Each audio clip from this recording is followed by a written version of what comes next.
All right, JRS Kick One here. This is a video I've been thinking and wanting to do for quite a while, but I'm out here burning up doing some chores, and I thought I'd try to do it.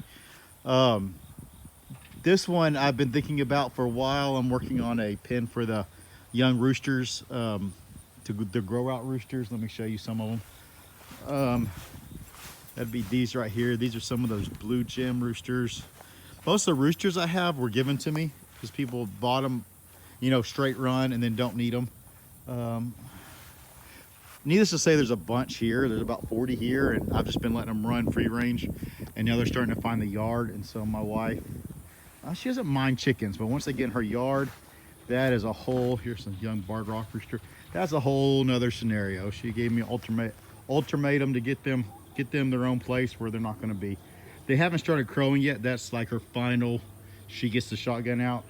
But we have two big roosters, and that is it. Once they start all calling to each other, and so, but we can't hear them out here. But that's not what this video is for. Um, I I pray it's not, but as you know how I feel and how a lot of you feel, we need to be prepared for it to happen. And I think we may have quite a bit of, I'm not even go with the political or the unrest. I'm going to go with food shortages. If you look around the world, we're just, a lot of countries are getting a lot of their food shortages knocked out, their food supplies. And so this year I'm taking a whole different aspect on it. Some of the eating rams, a whole different aspect on it. Usually I do around 80 to 90 ewes during the winter, with the thought of in the spring selling about 30 of those with lambs on their side, because everybody loves babies. And so my usual winter is hay about one round bale per animal per winter, and I have a little extra in case I either get some animals or we have a long winter. Or and I like doing a corn sweet feed mixture during the winter. Just during the winter. I don't do corn during the summer. It heats up their bellies, but during the winter it seems to really help them out. But you hear a lot right now on get rice and beans and get ready, but they're not, they're lacking in it, that if that shortage comes to that stuff, it will also come to your livestock feed, which will be, if it's the rabbits, it'll be your alfalfa pellets. If it's your cattle or sheep, it'll be your grains, and if it's your chickens, it'll be your scratch and your hen pellet mixtures. And so the way I'm going into this winter is totally different. This year I cut down to about 45 of my best ewes that were the best productive. I'm not going to do that extra part. And then I've kept about 20, and there's 4 of them over here, about 20 ram lambs. The neighbor was nice enough, they sold the cows that are over there, so he said just open it up so there's a hole in the fence, and my 20 ram lambs can go in that whole 20 acres over there. So far I've been blessed, and the coyotes haven't found them yet, so they're enjoying themselves. Here's some more of those roosters. Like I said, there's roosters everywhere. These are all the red, the gems, the gem roosters, I think they're called.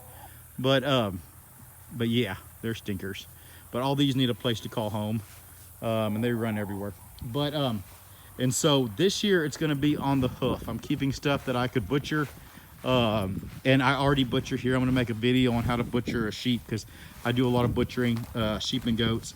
Yeah, these are some 8 months old, but there's 20 of them out there. These 4 just decided to come in for a snack. But the way I'm doing it is this year cutting just back to what I'm going to keep. The hay's coming just like every year. It'll be right over there. It's already ordered and coming. Had to pay a little bit more this year for it because Northwest Arkansas, we're not in a drought. You can see it's green grass, but it's not growing like it does in the years past. And I'm a big believer, if you don't have hay, you need to have hay, especially this year. Just go ahead and get it. People that wait till October to get hay are going to be in a bind. They're going to be paying a lot for it. So what I'm doing this year is, once the temperature gets low, to around 60 degrees at night, during the day. And if there's somebody that's listening to this that knows more than I do, please tell me what's a good temperature. But I need a temperature that the feed won't spoil. And I know in the past when I've gotten a pallet at 60 degrees during the day, it hasn't. It's lasted forever. But I've went with this one. It's an all stock 13%. Main reason, it's a pellet form. I give it to my sheep during the summer because it's just nice to catch them up and stuff. But I've fed it to my young roosters. These aren't young roosters, those are young hens, but you know what I mean. And they're holding to gaining their weight. I fed it to the rabbit, my grow out rabbits. They dug a little bit out, but not near as bad as I thought. And once again, this would only be if it was a necessary evil. But I think they could survive on it. And then of course the sheep eat it. And so I'll come, whatever that temperature is, I'll be buying a ton of this to go in the barn, a pallet of it. I will undress it, take the plastic off because that'll help circulate through the bags, and I will forget about it. That would get me through 3 months if I rationed it with hay and other stuff. And so that would get me through, let's say, December through March. And so I still have to do some, I want to have enough of this for them. All my animals on my farm could eat this if I had to, because if we get shortages for people, then they're not going to, well, we already locally had shortages during the last one because the trucks were being used for other product. It was more important to get people's food out or other products than it was for grain and for animals. And so, and what's the point of you having 40 sheep, 20 chickens, and a bunch of rabbits if you ended up having to butcher it during the winter because you have no feed to feed them? They're slowly starving to death. And so it's an angle you really need to be thinking about right now while we can.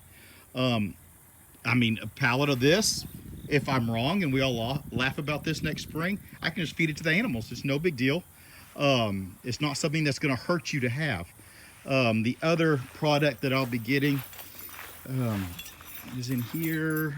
See where we're at. There's the rabbit barn. I just came to this gate to this area right here, and then I was going to tell you another little thing too, but let me finish with what I'm doing. Come out here. We just butchered some roosters, as you can tell. It looks like I got to rake it all up and put it in the fire. Some quail right here. These are compressed bales of alfalfa. They look rough on the end, but they're wonderful. They're fully alfalfa in the middle. It's just like a round bale it gets. But there'll be about a dozen of these for the winter too. They'll last all winter, just like a bale of hay. But it will, if I needed to just go to that food ration for the rabbit, I could give them some alfalfa to go with it, if that makes sense. So all of a sudden I can survive a whole winter with what I have on the property, which will be the most important thing. Depending on what animals you have will depend on what you will need. As y'all know, I always do 2 things for one. So the second part of this, on my roosters will be in this one, about 35 grow out. When I get them all caught and in there, I'll do a video of them so you can see all the different roosters. And then their wing will be cut, and so they will get this whole square that's mowed right here. They'll get that too. So it won't just be that pin, because this pin here is 4x4 wire, so they won't be able to get out of it. And if I can keep the girls from coming in and getting chased, it'll be a good day. But as y'all know, I always have a plan B. My plan B is with roosters here. Of course, I count the roosters. I know how many's in here. If they start disappearing out of here, I know that the times are changing, that people are hungry enough to go out of their way to get food, because who needs a rooster unless you are actually hungry? And so if they start disappearing out of here, I'll know that my sheep need to be put somewhere that is not reachable by 2-legged people. Does that make sense? Everything needs to have another purpose. 5 roosters being stolen from here one night isn't going to kill me.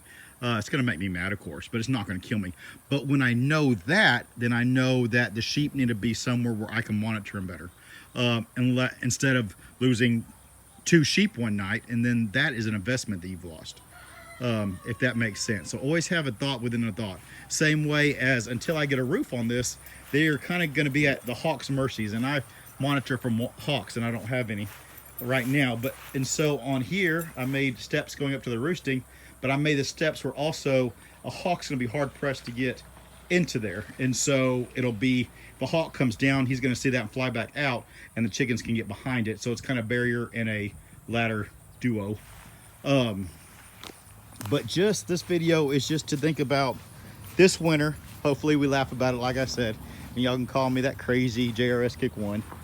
But there's times coming, and what really got me going is I'm not sure why China right now is getting so many preparations. If you look at what they're like, the rice and beans and corn, it's almost like they know. Well, and as you know, they were the start of this last one. So I mean, sometimes it feels like they're a step ahead of us.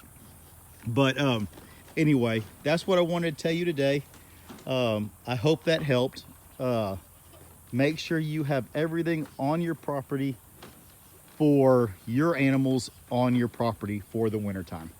Because once you get through winter, rabbits can be put out on grass, chickens can eat bugs, and sheep can eat grass. And so everything, once I get through the winter, can survive through a summer. And then I'll have to plan for the next winter depending on where we're at as a society. But this winter could get us on animals.